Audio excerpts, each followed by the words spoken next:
Hi అండి. ఈరోజు నేను ఏం చేస్తానంటే ఉప్పు మిరపకాయలు అనేది చేస్తున్నానండి. ఇది మజ్జిగ మిరపకాయలు అని కూడా అంటారు. వీటిని ఎక్కువ పప్పుచారులో కానీ పచ్చడిలో కానీ ఎక్కువ వేపుకొని తింటారండి. నేనైతే ఇది కొంచెం పెరుగు అనేది కొంచెం పుల్లగా ఉంది. ఎవరు తినట్లేదు. పుల్లగా ఉంటే ఎక్కువ తినరు మా ఇంట్లో. అందుకని చెప్పి ఇంకా ఎందుకో అది వేస్ట్గా పడేయడం అని చెప్పి ఇలా మజ్జిగ మిరపకాయలు అయితే చేస్తున్నాను. ఎక్కువ చాలామంది వరకు మజ్జిగ మిరపకాయలనే అంటారు. నేనైతే నాకు ఉప్పు మిరపకాయలు అని చెప్పి అంటాను. ఈ పచ్చిమిరపకాయలు ఎక్కువ లావుగా ఉండకూడదు, అలా అని చెప్పి మరీ సన్నగా కూడా ఉండకూడదండి. మీడియం సైజులో ఉన్న మిరపకాయలు అయితే తీసుకోండి, అదే పచ్చిమిర్చి. ఇవి తీసుకొని నేను చూపించినట్టుగా అదిగోండి ఇలా పచ్చిమిర్చిని శుభ్రంగా నీట్గా కడిగేసుకొని ఇలా మధ్యలో ఒక పినిస్ పెట్టి ఘాటు పెట్టండి. దానివల్ల మజ్జిగ దాంట్లో ఘాటు లోపల మిరగాయల్లోకి వెళ్ళి మంట అనేది ఎక్కువ లేకుండా ఉంటుంది. మీరు ఖచ్చితంగా ఒకసారి ట్రై చేయండి, చాలా ఇష్టంగా తింటారు. నాకైతే ఈ ఎక్కువ మిరగాయల కన్నా మిరగాయలకి తొడియాలు ఉంటాయి కదా, ఎక్కువ ఇష్టంగా తింటానండి. ఇలా నాకు కూడా ఫస్ట్ టైము ఒకసారి చేశాను, ఇది సెకండ్ టైము. ఇది చెయ్యాలనుకుంటే మా అమ్మమ్మ అయితే చాలా ఎక్కువ చేసిద్దండి. అసలు మా అమ్మమ్మ ఎండాకాలం వచ్చిందంటే ఈ మిరగాయలు, వడియాలు, పచ్చళ్ళు ఎక్కువ బాగా చేస్తుంది. ఇంకా నేను కూడా అమ్మమ్మ దగ్గర చూసి నేర్చుకున్నా. నేను చిన్నప్పుడు నాకు స్వీట్ మెమొరీ ఒకటి ఉంది, అది చెప్తాను వినండి. మీ ఇంట్లో కూడా ఇలాగే అంటారా పెద్దవాళ్ళు? అలాగే మీరు కూడా ఇలాగే చేసి ఉంటారేమో నాకు కామెంట్స్లో చెప్పండి. మా అమ్మమ్మ ఈ నానబెట్టిన తర్వాత మూడో రోజు ఇది ఎండబెట్టాలి. అంటే 3 రోజుల దాకా ఇది కదిలించకూడదు మజ్జిగ కలిపిన తర్వాత. ఆ తర్వాత ఆరబెట్టాలండి. అప్పుడైతే నన్ను ఆరేయమని నన్నే పంపించేది డాబా మీదకి. ఇదిగో నువ్వు వెళ్ళి ఆరేసి రాపో అమ్మ అని చెప్పి. ఇంకా సరే అని చెప్పి వెళ్ళి ఆరేసేదాన్ని. రెండో రోజు కూడా నన్నే పంపించేవాళ్ళు. అసలు నేను మా చెల్లి ఉండేది, మా చెల్లితో అయితే ఒక్క పని కూడా సరిగా చేయించేవాళ్ళు కాదు. అది చిన్నపిల్ల కదా, దానికి ఏం తెలీదు అని చెప్పి అసలు నా చేతే ఈ ఉప్పు మిరపకాయలు ఇవన్నీ ఆరబెట్టించేవాళ్ళు. నాకైతే అవి తీసుకురావడానికి కూడా ఒళ్ళు బద్ధకం అయ్యి, అప్పుడు స్కూల్కి వెళ్ళే పిల్లలము కదా, ఏ పని చెప్పినా కోపం వచ్చేది. ఇంట్లో కూడా సరిగ్గా చేసేదాన్ని కాదు, బయటికి వెళ్ళి ఆడుకునేదాన్ని. ఇంకా మా అమ్మమ్మ అయితే నీ వయసులో నేను ఎలా చేశాను అనుకున్నావు పని, నువ్వు అసలు ఏ పని చేయవు, అత్తగారి ఇంట్లో వెళ్తే కష్టపడతారే, పుట్టింట్లో ఉన్నప్పుడే సుఖపడాలి, పుట్టింట్లో ఉన్నప్పుడే కష్టపడితే అత్తగారి ఇంటికి వెళ్ళాక సుఖపడతారు అని చెప్పి ఒక సామెత అనేది చెప్పేదండి. అసలు అయినా సరే నేను లెక్క చేసేదాన్ని కాదు. కానీ ఇప్పుడు తెలుస్తుంది, ఎందుకంటే పెళ్ళైతే అత్తగారి ఇంట్లో మనం తప్ప ఇంకెవ్వరు చేయరు పనులు అనేది. మనం చేయకపోయినా సరే, చేసినా చేయకపోయినా ఇంకా మనకు తప్పదు, మనమే చేసుకోవాలి ఎవరు వచ్చినా. ఇంకా సర్లే అని చెప్పి ఇంకా నేనే ఆరేసేదాన్ని. దానికి ఏం పని చెప్పరు, నన్నే చెప్తారని చెప్పి తిట్టుకుంటూ తిరిగేదాన్ని. నేనైతే ప్రతి విషయం మా చెల్లితోనే పోటీ పడేదాన్ని.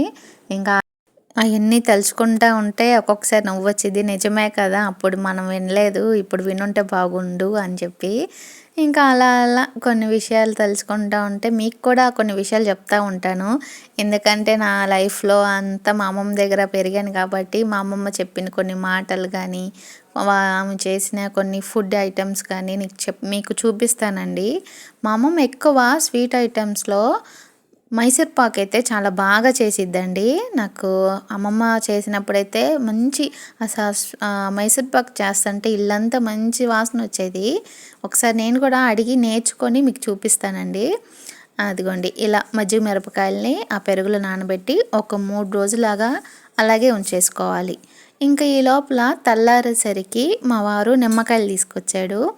ఈ నిమ్మకాయలు ఇన్ని నిమ్మకాయలు ఉన్నాయి కదా, నాకు ఎలాగో ఫ్రిడ్జ్ లేదు, మళ్ళీ పాడైపోయిద్ది అని చెప్పి ఇంకా పచ్చడి చేద్దాం అని చెప్పి పచ్చడికి అయితే కాయలు శుభ్రంగా కడిగేస్తున్నాను.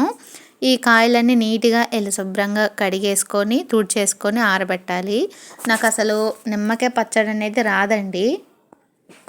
ఒకసారి మా వారు ఏం చేశారంటే, నేను ఇప్పుడు చూపిస్తున్నాను కదా, ఈ నిమ్మకాయల కన్నా ఇంకా చాలా నిమ్మకాయలు తీసుకొచ్చారు. అంటే మా వారు చేసే డ్యూటీ దగ్గర ఒక నిమ్మకాయల తోట ఉంటుంది, అక్కడ వెళ్ళి తీసుకొచ్చారన్నమాట. ఇంక ఈ నిమ్మకాయలు నేనేం చేయాలి నాకు అర్థం కాక, నాకు ఎట్టకో ఫ్రిడ్జ్ లేదు, అందరికి పంచేద్దాంలే అని చెప్పి పక్కన వాళ్ళకి తెలిసిన వాళ్ళకి అందరికైతే ఇన్నిన్ని కాయలు ఇచ్చేసాను తెలియక. అసలు అప్పుడైతే కాయలు చాలా బాగున్నాయి. అయితే మా పిన్నికి చెప్పాను, ఇలా కాయలు చాలా తీసుకొస్తున్నారు, నీకు తీసుకురా నా పిన్ని అని చెప్పి అడిగితే, ఎందుకు నాకు అవసరం లేదు, పచ్చడి చేసుకో అమ్మా, ఇంట్లో కూడా ఉంటుంది, దేంట్లో అయినా వేసుకుని తినచ్చు అని చెప్పింది. ఇంకా నేను ఎలా చేయాలి నాకు తెలియదు కదా, నిమ్మకాయ పచ్చడి అంటే చాలా సింపుల్, ఏముండదు, ఉప్పు కారం పసుపు వేస్తే చాలమ్మా, అంతకుమించి ఏం అవసరం లేదు, కావాలనుకుంటే కొంచెం మెంతిపొడి ఆవు పొడి అయినా వేసుకోవచ్చు వేయాలనుకుంటే అంది. సరే ఏం లేకపోయినా ఒకసారి ట్రై చేద్దామని కొన్ని కాయలు అయితే ట్రై చేశానండి నిమ్మకాయలతో.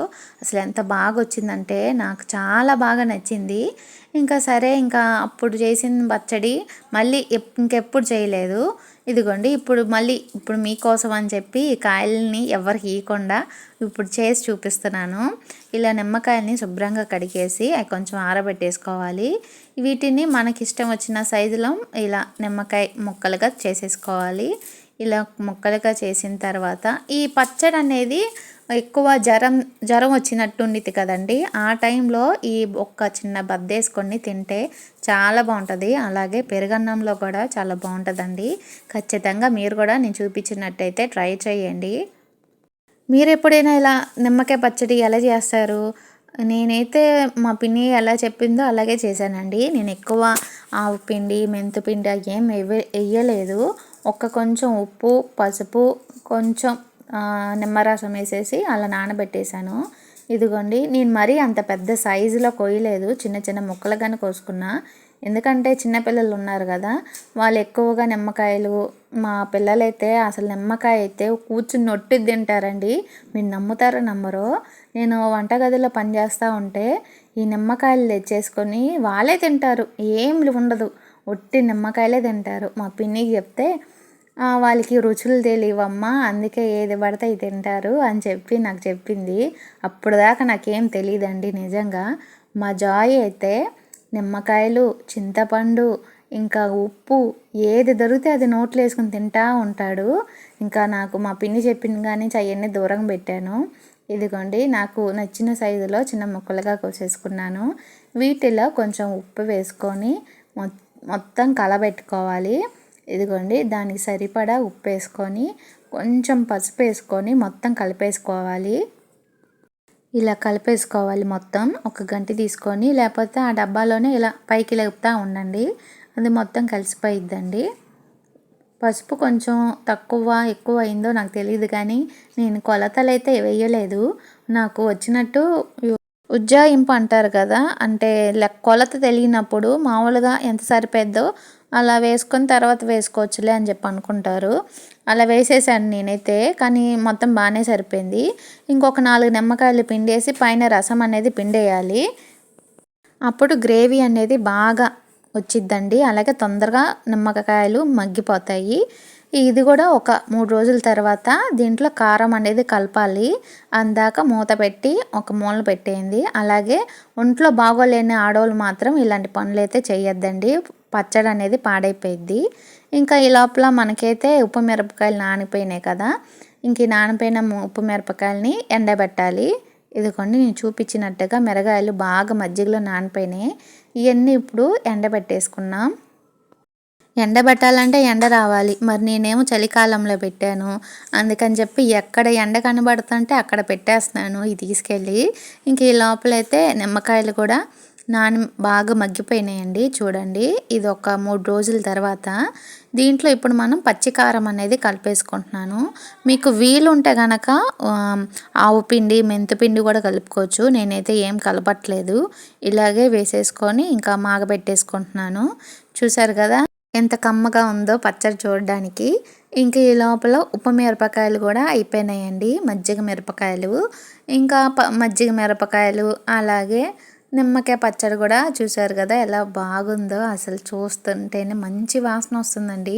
ఆ పచ్చడి మూత తీయగానే ఎంత కమ్మటి వాసన వచ్చిందంటే ఒకసారి మీరు కూడా ట్రై చేయండి. ఇప్పుడు ఈ రెండిటిని ఒక రెసిపీ చేసుకుని తినేద్దాం దాంట్లో, అదే అండి పప్పుచారులు అయితే చేసుకుని తిందామని చెప్పి నేనైతే పప్పుచారు చేస్తున్నాను. ఇదిగోండి, ఉల్లిపాయలు పచ్చిమిరపకాయలు కొత్తిమీర టమాటా వేసి కొంచెం పసుపు కారం కూడా వేసేసుకొని మూత పెట్టి ఒక 4-5 విజిల్లు వచ్చేదాకా ఇలా మగ్గనివ్వాలి. కొంచెం నూనె కూడా వేసుకొని ఆ తర్వాత దీంట్లో ఉప్పు వేసుకొని అలాగే చింతపండు రసం వేసుకొని బాగా కలిపేసుకొని కొంచెం తాలింపు వేసేస్తే పప్పుచారు అయిపోయింది. అది కూడా అందరికి తెలుసు, కానీ మళ్ళీ నేను చెప్తున్నానని చెప్పి ఏమనుకోకండి. నాకేదో చూపిస్తున్నాను కదా అందుకని చెప్పి చెప్తున్నాను. మీరు కూడా ఇలాగే చేస్తారా పప్పుచారుని? నేను అప్పుడప్పుడైతే కొత్తిమీర లేనప్పుడు చున్నుల్లిపాయను జీలకర్ర దంచేసి వేస్తాను.